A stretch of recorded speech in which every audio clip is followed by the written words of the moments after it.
going to basically have the same format, yeah? So you have a minute and 30 seconds for an opening statement. Each question, 1 minute. And we have the formidable timekeepers.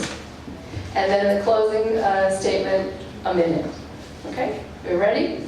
We'll begin. Okay. First we can do the opening statement. Mark? Right, Mark, good. Sorry, we'll work the way. Good evening, everyone. Mark Sandel, I'm running in Group 2. I want to first thank the SOFNA board, everyone coming out tonight. We live in a beautiful tropical paradise, Miami Beach, especially this neighborhood. But all is no wetland paradise. We have some significant issues. I bring specialized expertise as an engineer, as a business executive. I have a track record of accomplishment, fighting for residents, especially as past president of Miami Beach United. And most importantly, I know your neighborhood. I've lived close by, I've been to your meetings, I know the issues, and I think you'll see that as the evening wears on. And you can count on me as someone, as a go-to commissioner for South of Fifth. So those are some of the things that I want you to look for during the discussion, reasons I think you should support me. But don't just listen to me. 100% of the commissioners and organizations that have looked at the race have endorsed me. We had Commissioner Malakoff here, Commissioner Ariola, they're supporting me, and a whole host of others. Today, the Miami Herald announced their endorsement, the firefighters, SAVE, and many more. These are the folks that have invested a lot of time. They know the job, they know the person. They're with me, and I hope at the end of the night you will be as well.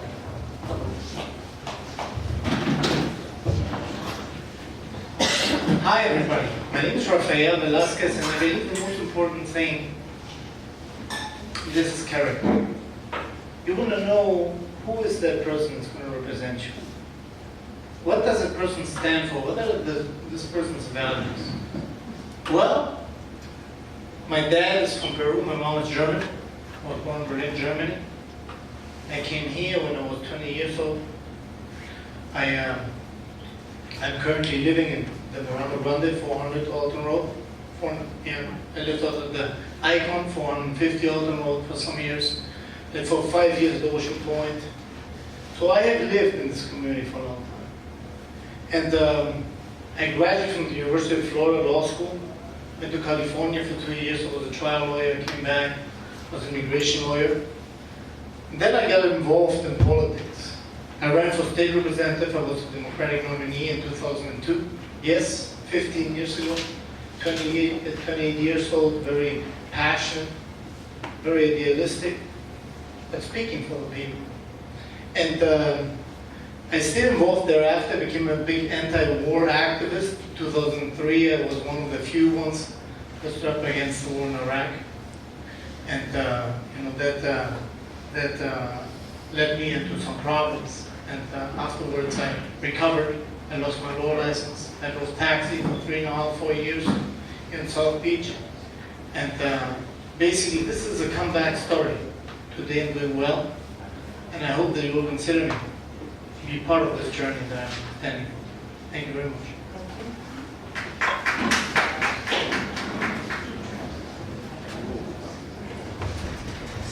Thank you. All right, I'm coming out as well. Good evening, everybody. I'm Michael Gongora, and I have had the pleasure of representing you before as the Miami Beach Commissioner in Group 3, the very seat that I am running for once again. I had an interruption in public service, so to speak. I ran to be your mayor at the end of 2013. I didn't win. I've won, I've lost. Winning is better. But the opportunity has arisen for me to represent you all one more time, and I'm thrilled to have so much community support. And I believe that the community support is there because people know me and trust me. I have a good record of public service you can rely on. And also, I'm a community association attorney, meaning I represent condominium and homeowner associations, including many that make up the South of Fifth neighborhood. I'm somebody that you can count on and rely on when you have issues, whether they involve the city, your community association, noise, traffic, crime, special events. I will be there to stand up for the community. And I'm thrilled to have received so many endorsements, but this morning I woke up to an especially good one, and that the Miami Herald is recommending me to represent you all once again. And to paraphrase what they say, my institutional knowledge, I didn't think I was old enough to have institutional knowledge, but my institutional knowledge will make the residents comfortable in supporting me and serve you well. Please elect me one more time, Michael Gungora. Thank you.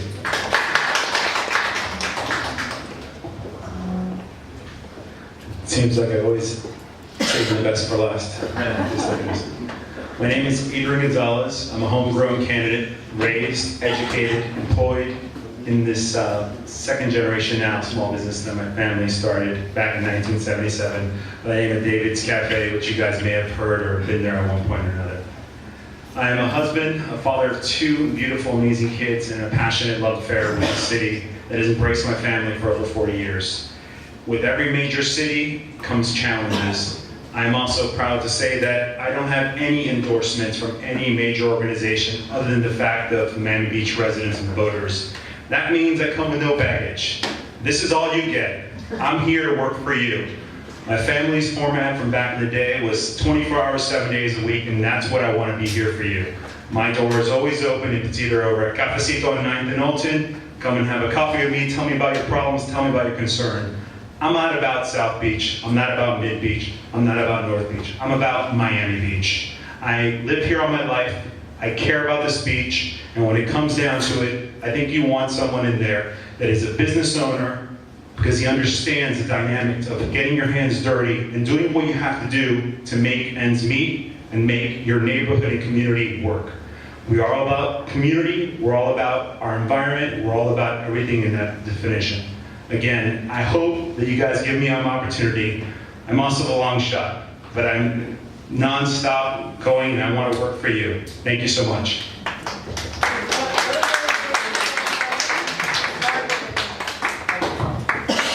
Okay.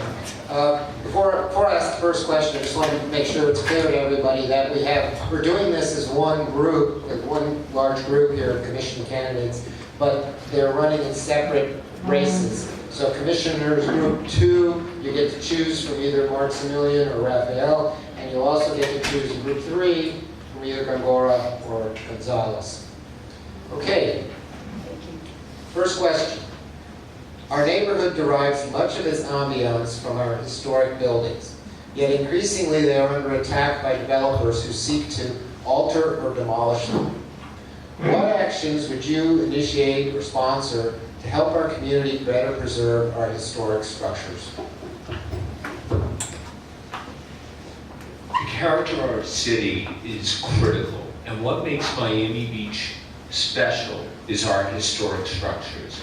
I'm a proud member of MDPL, and I believe we need to make sure that we do everything possible to maintain that. For me, one of the most important things we can do is engage the community. And through the residents' right to know, a new right which residents have, we now have the opportunity to be notified when things are happening in our neighborhood. I'm proud of the year and a half I spent working on that. How does that apply? When something's going to happen in your neighborhood, you now will get notified. There will not be surprises. You'll have a seat at the table. And I will promise that we will listen to our residents and make sure that we preserve the character of our city so that it maintains the specialness that we all came here to enjoy. Can you repeat the question, please? Our neighborhood derives much of its ambiance from our historic buildings, yet increasingly they are under attack by developers who seek to alter or demolish them. What actions would you initiate or sponsor to help our community better preserve our historic structures? As I believe it goes to my core thing called protecting the character of our community. In this particular case, we look at historic buildings that shape and made us famous for who we are as a city, as a community, and those need to be protected. Development in itself, overdevelopment has been a problem, has been an issue.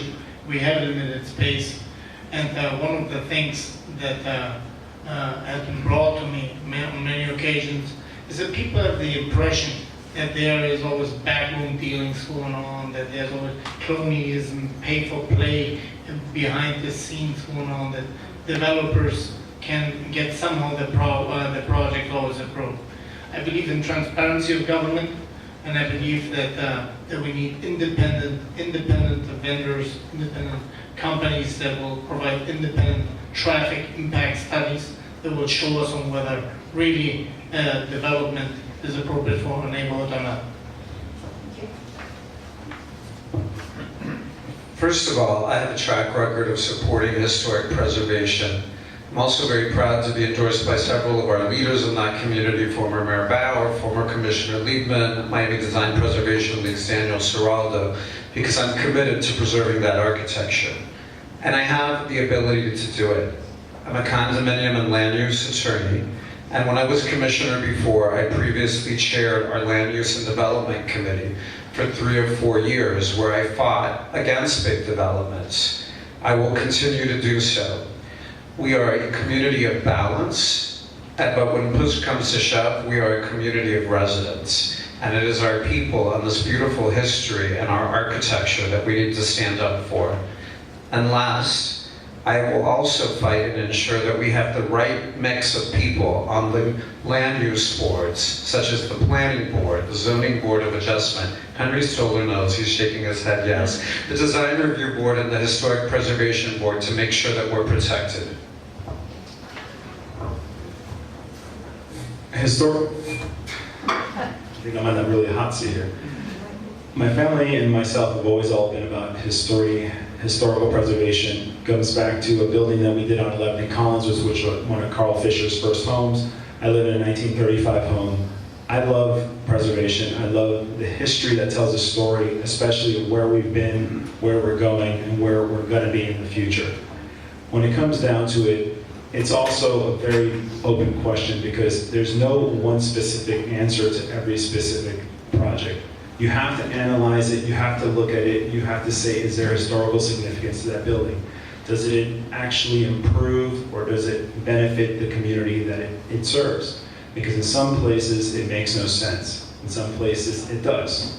I do believe deeply that we need to preserve our community from the south end to the north end, and do what we can do to preserve it. So the next question will start with Mr. Velasquez. On July 26th, the Commission passed an ordinance suspending for 4 months the special noise exemption, which had allowed businesses on Ocean Drive to project sound to the east without limitation. Several Ocean Drive businesses are strongly opposed to this. This temporary suspension will sunset in late November, when the new commission is in office. What is your position on having a noise exemption for businesses on Ocean Drive? Well, as I mentioned earlier, I stand about protecting the character of our neighborhood, and one of the most essential things is that Miami Beach is a tourist capital, and that people have been here and partying on Ocean Drive, visiting the business on Ocean Drive for many decades. That's what we are famous for. And I believe that exemption was in place before, and I believe it should be in place again. So I will let it sunset, and I will, under no circumstances, limit this noise limitation. Okay, this is a question that actually predates my service, because before I served the first time, this ordinance was in place about how noise was measured and impacted as it faces towards the ocean. I understand that the noise is a big issue, and I look forward to getting to study this issue really once I come back on, and really seeing the difference that we've seen over the last 4 months. I also understand that originally it was suspended, but then it was going to be complaint-driven, whether there were noise violations, and then the complaint-driven aspect was taken down. Once I have the opportunity to get back on the commission and really compare what's been happening both before, during, and after, I'm going to do whatever is best to protect our quality of life as residents from noise. On this ordinance that is pending right now, that's suspended and may come back, and so forth, I think it comes down to is you have to analyze it at the moment, do new assessments, and most importantly, see what the residents want.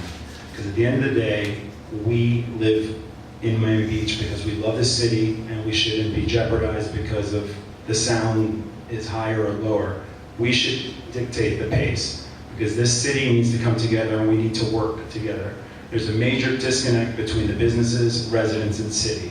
I am the person that I feel strong that I can bring that connection back. Because it's not a matter of us versus them. We're not in competition. We're in here to coincide. Because when the businesses are flourishing, the residents are happy because resort taxes come in, business improvements come in, and you're proud of where you live. But at the same time, there's a fine line that you have to guide them to make sure that they don't cross the line. So we are priority number one, Miami Beach residents.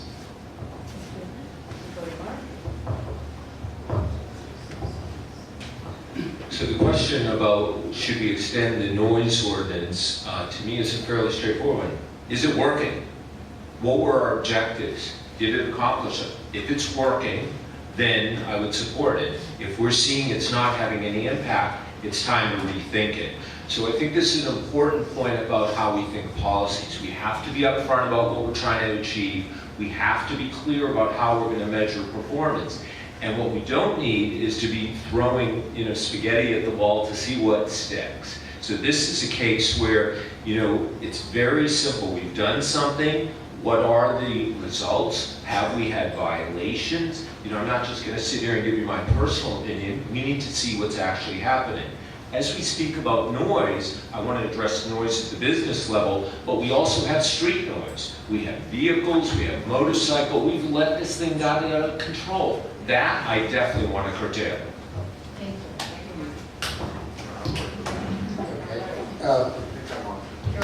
Yeah, you'll be first, Mike, for this next question. Other than more police on foot, what would be your approach to the habitual criminal offenders that plague our parks, beaches, and other public spaces? About the criminals? Yeah, the habitual criminals, Okay. the repeat offenders. Well, I think one of the good things that I believe the city funded is the special prosecutor, because part of the problem we've been having with habitual offenders is they get arrested and released and they come back and they commit a crime again. So it's a recurring cycle of violence. So we need to have a way to make sure that people are arrested, people are prosecuted, and people are actually punished. And I think enforcement is really the key in making this happen. And we haven't had that level of enforcement. I would like to be able to work with whatever special prosecutor we have and our police to make sure that these criminals are off of our streets and that we feel safe to walk around, not only on Ocean Drive, but all over our city, including south of Fifth. So that's my pledge to you.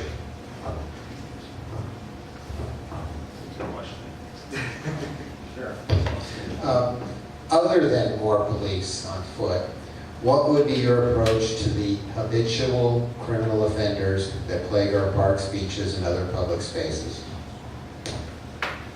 Other than backing up the police officers and adding more enforcement and forcing them to do what they should be doing and they want to do, we have to go back to neighborhood. We got to go back to community. We have to go back to making not only the businesses feel, not only the residents feel that if they call a police officer and the problem is addressed or they're arrested, they're going to follow through, they're going to show up to their appointment in the court, they're going to say, this is a repeat offender, X, Y, and Z. We need to be stiffer and tougher law and send a message, not only citywide, statewide, worldwide, that we will not tolerate you coming and trashing our city, tolerating selling drugs or doing whatever it is you're doing that we do not want in our own backyard. At the end of the day, it comes down to community. It comes down to everybody getting involved behind the police services, behind our neighborhood, and knowing that we have a level of service or more for a tool that we could actually impact the community hard.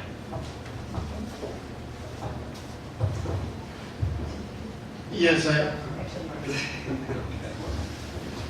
First, I want to recognize that there's been a lot of residents who have taken action. John and Michael particularly have worked on this, and I always applaud when residents try and get involved and help. The issue is twofold. First, it's an enforcement issue, and second, is what happens in the courts. On the enforcement, in addition to street patrol, I'd like to see more undercover police. I'd like to see more technology, specifically cameras and lighting. Lighting's a big issue. Put light on a problem, and you'll make it reduce itself. And third, we need to measure our results. Where is the problem? Who are the specific people? And when it gets into the courts, I too support measures like a special prosecutor where the city can be proactive to ensure that we are getting repeat offenders dealt with. And anything we can do from an ordinance standpoint with multiple misdemeanors, I would absolutely support. We need to address this issue.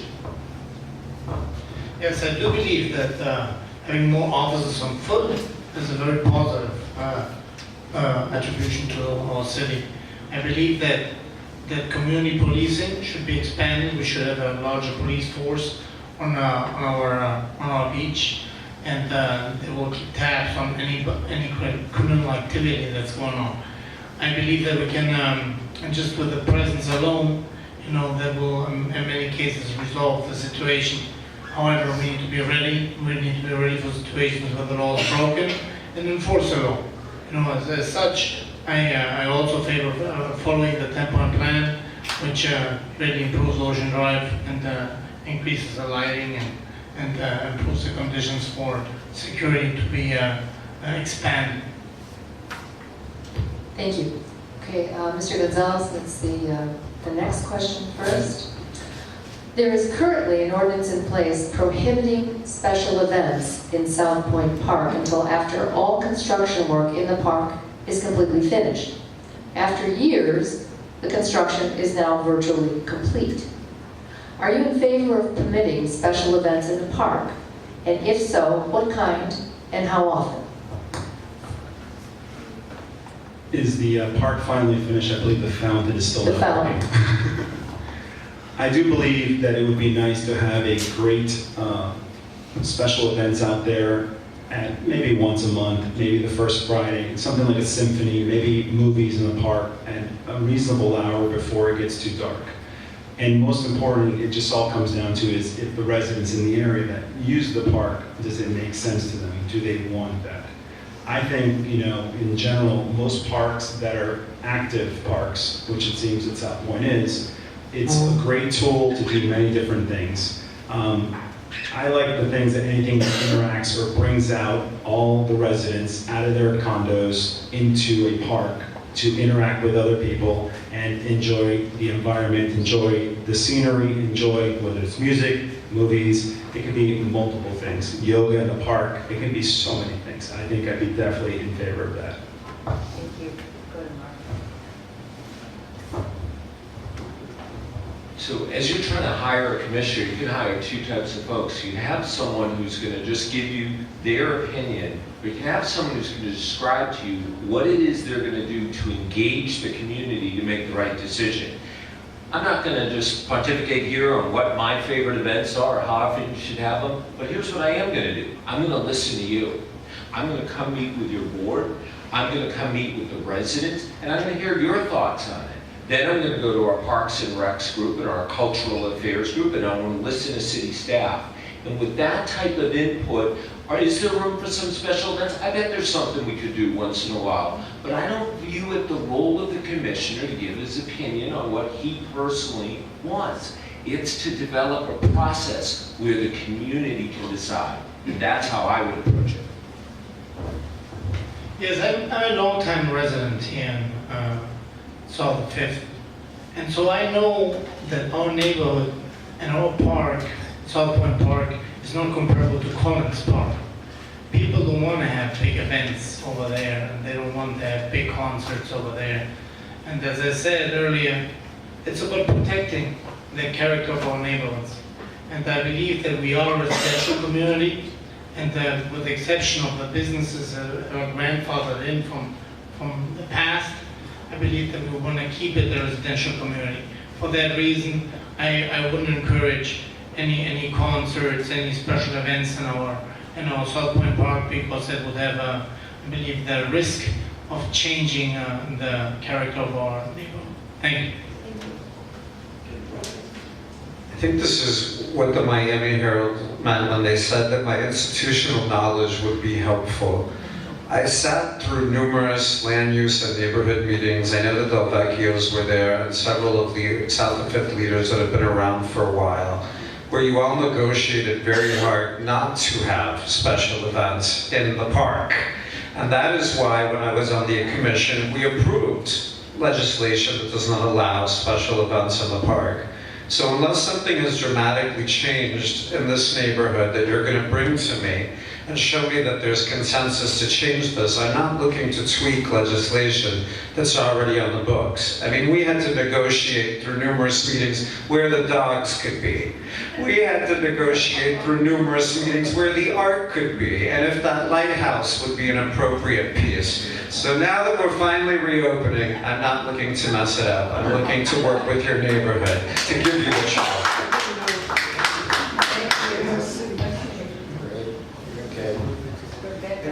Okay. Yeah, all right, okay. There is a question on the ballot which asks voters whether or not they would approve an increase in FAR, that's floor area ratio, or really the size of the building, that's the size of the building, in North Beach Town Center. What do you think the South of Fifth voters need to know before casting their votes? So the FAR increase on the ballot comes from the North Beach Master Plan, a very important consensus-driven approach. I think what the South of Fifth neighbors need to know about this is a couple-fold. One, what are some of the specifics around it? And two, how might it impact ultimately your neighborhood? In terms of the specifics, it's town center, it's between Indian Creek and Collins. The plan is to allow increases as part of an agreement to preserve the character of some neighborhoods. That's good. I think a very important thing to be watching for is, will there be a commitment to address quality of life, specifically traffic, specifically streetscape? Those will be my tests. I think from a South of Fifth neighbor, 71st seems a long way away, but I think you'll have to consider what precedence this might have, and would that have any impact in your neighborhood? That's how I think about it. Yes, I usually always take stands on issues, straight up, and I'm in favor of this FAR increase because I see it, I consider it as an agreement that was reached over a long negotiation between 1,100 community leaders of North Beach and developers that were interested in developing and giving more potential to North Beach. I believe it's very important because the community received in return basically the designation of the historic district the way they wanted it. And as you see, because there's an agreement at hand between the community and the developers, you only see signs in favor of yes. You don't see anybody opposing it. And so I don't think that it is for us here, South of Fifth, to oppose it. We should agree with them. Thank you.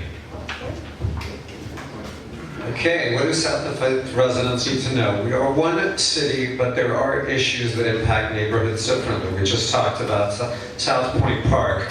I can tell you from having canvassed and knocked on over 7,000 doors that the overwhelming majority of North Beach residents want this to pass.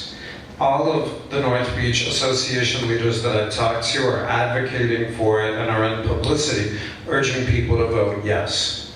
It is a difficult plan because it's a master plan. It's creating something that doesn't exist in North Beach. It allows FAR. I personally wouldn't want to see a lot of density or taller buildings, but they need a master plan. They need a town center at North Beach. And this is a compromise with the historic community, which calls for creation of a historic neighborhood and preservation of historic buildings and facades. So after careful deliberation on this one, I believe that South of Fifth should give North Beach what they want and vote yes. We're talking about another country called North Beach. We're both the South of Fifth. I strongly believe that, first of all, to get so many organizations, so many different backgrounds, groups, and so forth to agree on one item is historic. Everybody in the North End is desperately needing of something to energize and revitalize that neighborhood. I think this project is definitely the answer. I'm 100%, I definitely want to put it hands-on in front of me, meaning I want to make sure that whatever is approved and whatever we promise and whatever they promise is actually done. Historically, unfortunately, in past administrations, whenever they approve a plan, it doesn't execute the way it's supposed to, and the final product is never that case. I believe in this project, and I want this project to move forward. So I think you guys should definitely do 2 thumbs up. Thank you. The next question is going to start with Mr. Velasquez. Are there any significant actions taken by the current commission that you would have opposed, or actions that were voted down that you would have supported? Yes, I personally, I believe that referendum that was given to us on whether we should shut down Ocean Drive at 2 a.m. That's not very clear. And many people are very well informed on the impact that it has, and the commission should have made the decision itself. I mean, I oppose shutting down Ocean Drive at 2 a.m. As I said, I'm about protecting the character of our neighborhood, and we are a world tourist capital. And so that I believe that the commission did wrong. All right. There's obviously lots of little decisions that we're always going to disagree with. Probably a big one that I didn't think was approached correctly was the decoupling of the convention center upgrade from the hotel project. We had spent a lot of time on this one in the past, and if we were going to move forward in a successful direction, I think having Rep. Koolhaas, the most famous architect in the world, design it and put a low-rise hotel on top of the convention center and create the beautiful park space was the way to go.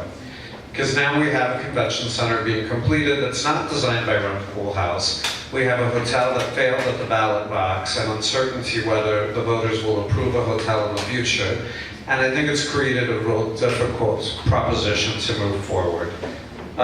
So that's one that I think that they made a mistake. Sometimes just because there's an election, like there's going to be one next month, doesn't mean that everything that's been worked on to that point is bad and should be thrown out. Ask you to repeat the question. Sorry about that. Okay, so are there significant actions taken by the current commission that you would have opposed, or actions that were voted down that you would have supported? The actions, as well as we're talking about, is the convention center is one of the big issues, how it was separated, and it kind of defeats the purpose of what we wanted to do. But at the same time, one of the things I don't like was also going after trade shows or going after specific conventions, example, the boat show, that stimulates the local economy for 2 weeks of inconvenience to the city. They made it, basically asked them, feel that they're not welcome here anymore. The small part about that nobody understands, that small boat show offsets the Miami Beach Senior High School budget over basically, I think, about $150,000 that pays for academic programs, pays for athletic programs, and pretty much all across the board. I would strongly be against something like that. We need to do things that benefit this community and benefit the city, meaning it has to be a balance. I would like to see projects like that not just be approved and disappear and changed and so forth. So a couple of my colleagues mentioned the decision to decouple the convention center from the hotel. For me, the approach that I would have taken would have been different, came with the way we approached the decision to actually then proceed with the hotel. I don't believe there was enough community outreach. I don't believe there was enough careful deliberation. And basically, we were put on a platter, do you want to do this big high-rise that's going to mess traffic on 17th Street, yes or no tomorrow? That's not the way we make big community decisions. Here's how I think we make a decision, and here's what I did. As president of Miami Beach United, we took a strong position that says, let's engage the community. We advocated for the commission to set up a blue ribbon panel. They've done community outreach. There's a process where alternatives are being vetted, and now the community will listen. The community will decide whether that's appropriate. So I would not have done it that way, and that's how I would have done it.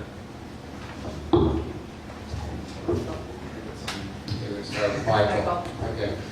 So I'm chairman of the Budget Advisory Committee for the city, so you know there was going to be a question about the budget on here, right? Here's the question. One of the most important functions of the commission is the oversight and direction of the city's tax revenues and expenditures.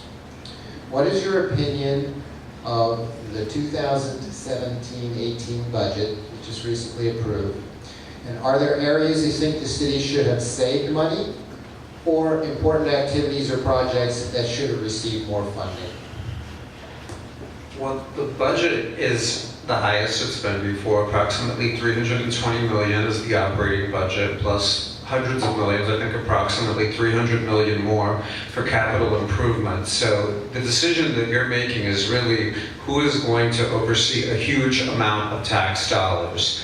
And all elected people like to say they've reduced taxes because this commission did vote to downward modify the millage rate. But the budget went up. So that downward modification of the millage rate still funds more money into the city's coffers. I would like to be leaner. I think we need to take a look. I think at employees, for one thing. I think we have good employees, but we pay them very well and the pensions are very expensive. We've also expanded a lot of departments over the last 4 years since I left the commission, and I would like to take a look at those because I believe that there is fat that can be cut. Clearly, if the city can lose $3.7 million and barely feel it, there's fat that can be cut. I haven't had to be the privilege of being able to dissect the budget currently that's been presented. But what it comes down to is how you do accountability and transparency. What you do with the money. How do you dissect it? How do you analyze it? How do you trim the fat? Yes, $3.7 million that goes missing and it takes 6 months to figure out and no one goes to jail. It's a little bit of a shocker. Spending $88,000 on these useless lifeguard towers that are all falling apart and they have black mold when you can get a state-of-the-art one that the Hollywood Beach did for $44,000. Yeah, we can trim the fat in a lot of ways. This city is mismanaging money like it's a sport, and I always say that it's easy to spend money when it's not your money. I would like to be there to kind of analyze and second guess and question every dollar that's going to where. There's a lot of funding we could use to put into better things to improve the quality of life of the residents, which is falling very short. Our quality of life does not reflect the amount of money that comes in here with taxes and resort taxes and all the above. Thank you. There's no doubt we've had misses. The missing 3.7 million, the missing $7 million we spent on an analysis of a local train to run around just South Beach. We need better.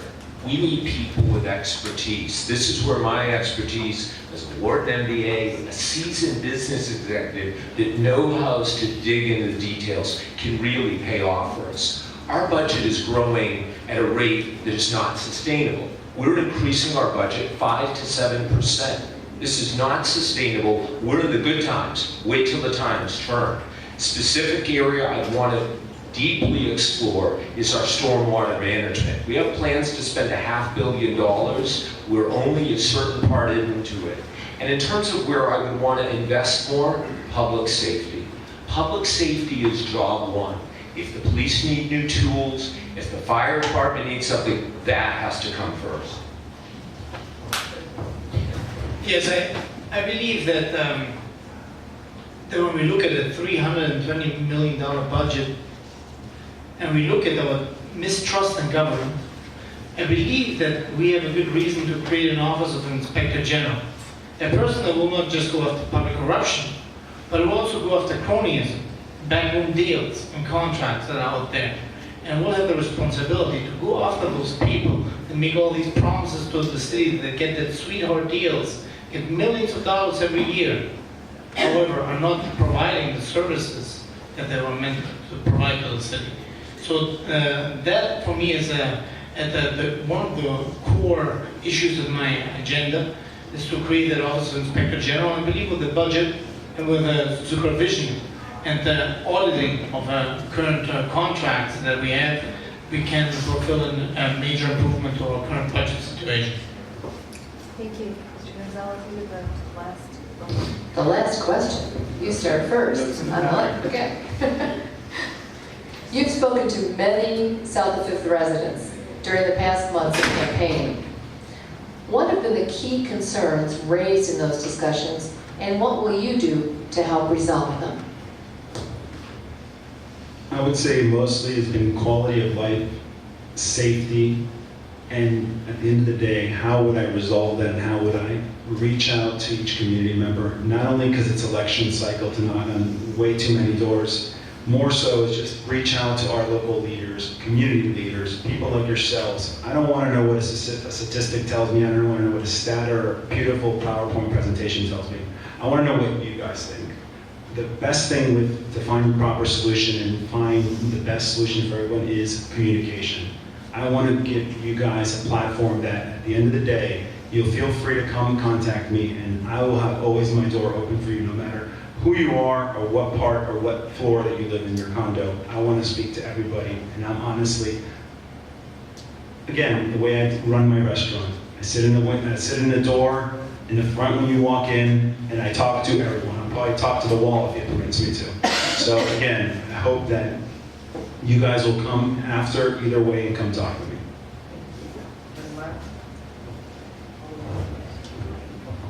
You want your quality of life protected, and I think what you should want is someone not who just talks about it, but who's been there. So think about traffic. When Watson Island project was going to cripple the MacArthur Causeway, I spent a year and a half, stood in front of the City of Miami Commission when they put that project in default. When your board took a position arguing against development in Terminal Island unless there was sufficient traffic mitigation, I stood up at Miami Beach United and said, let's back SOFNA. We need to protect our zoning as it relates to entertainment and noise. Again, when SOFNA's board stood up, I led Miami Beach United to say, let's protect the integrity of our zoning. So it's one thing to talk about it, it's another to have a track record of accomplishments, standing up for residents, standing up for South of Fifth. Repeat the question, please. You've spoken to many South of Fifth residents during the past months of campaigning. What have been the key concerns that people have talked with you about, and what will you do to resolve or address them? Well, one of the concerns I've heard is speeding, cars speeding on Alton Road up and down. I believe that we need to get this under control. I mean, my daughter goes to South Point Elementary, and sometimes it's a scary thought when I'm crossing the street there to Toronto to see how the cars are approaching. And I believe that we may want to consider having a traffic light there. So that these are things that I believe are very important for our community. As I said, I'm a long-term resident here. I also hear the concerns about public safety. And as I said earlier this evening, I'm a big advocate of community policing. I want more police officers on the street that actually get to know their businesses, get to know their neighbors, and that improve the relationship with their community. So that's the essence of good police work, is having a good relationship with their community. Thank you. Traffic, noise, crime, overdevelopment. Those have been the main issues that I've heard south of Fifth. When it comes to traffic and noise, we need to have better enforcement of our laws. We need to make sure that people are cracking down on violators, whether it's police or code compliance. They need to be out there in numbers, and they need to be working. When it comes to crime, we need to make sure that our law enforcement has the resources they need, the personnel they need. Yes, we need better lighting in certain areas, and yes, we need video cameras in certain areas. But once we provide them with that, they need to do the job, and we need to provide the oversight and direction for them to do it. And when it comes to overdevelopment, I've been there before on the Land Use and Development Committee, safeguarding our city against ordinances and land use matters that I think will be bad for our quality of life. And my pledge to you, if you vote for me, is to do that once more. Thank you. And I'd like to applaud you all now for the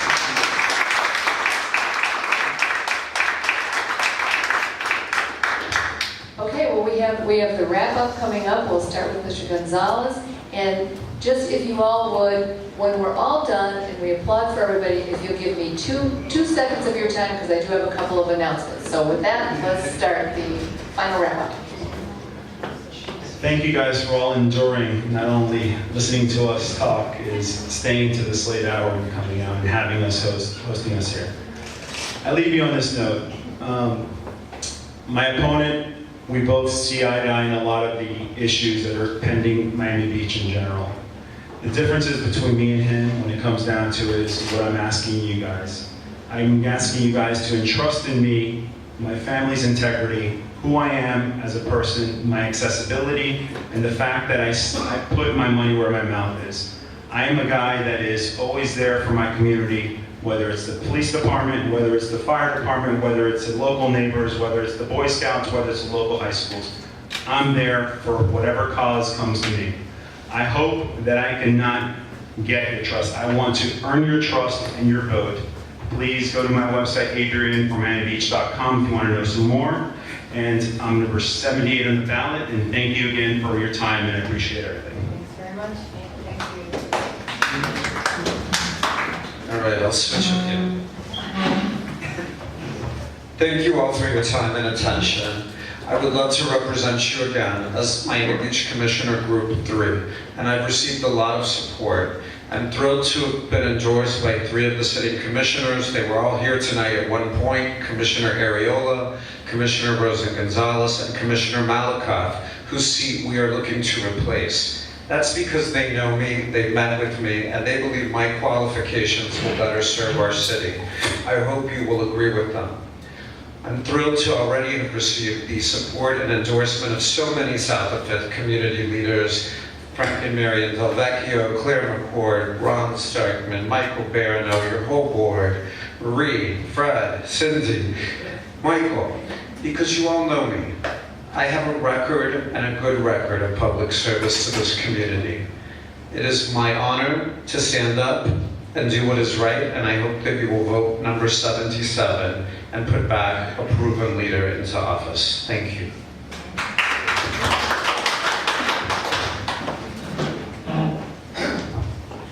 So I think I gave you a good idea of my character. I'm honest. We may agree on some issues and we don't on others. But you know something? I listen to you. I listen to you. And I feel it. I listen to your concern, and that's why I'm here. I'm in public service. As I always say, show me how you campaign. Show me how you run your campaign, and I tell you who you are as a person. I've run a positive campaign, and I've not made any negative mails, and I will not do so in person. Ladies and gentlemen, this is in your mailbox today. I'm a criminal. He says, Mr. Samudi says, shame on you. Mr. Velasquez, we did ask. He says. I'm sorry. We did ask candidates not to do that. Okay, but what I'm Talk saying. about yourself and not about your. No. Okay. What I'm saying is, when somebody takes from my family and calls for my neighbors to look at me as a criminal by lying to them and making false statements, this I cannot do. Your time is up. If I cannot stand for myself, how can I stand for you? Thank you. Thank you very much.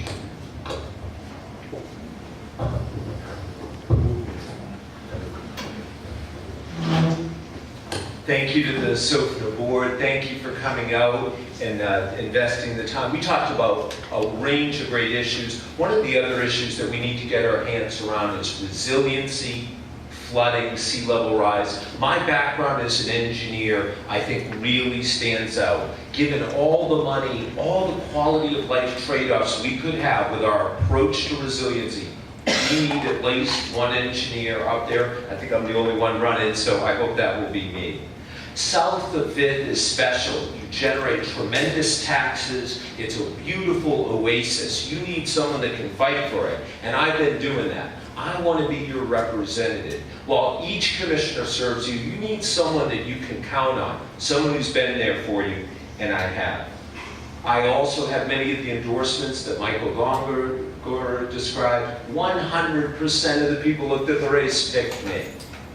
They spent the time, you're seeing why. And finally, I ask for your vote. I ask you to tell your friends and neighbors. This is a very important election. We got to get it right. I hope you'll be there with me. Mark Samuelin, Group 2. Thank you, Mark. Thank all of you.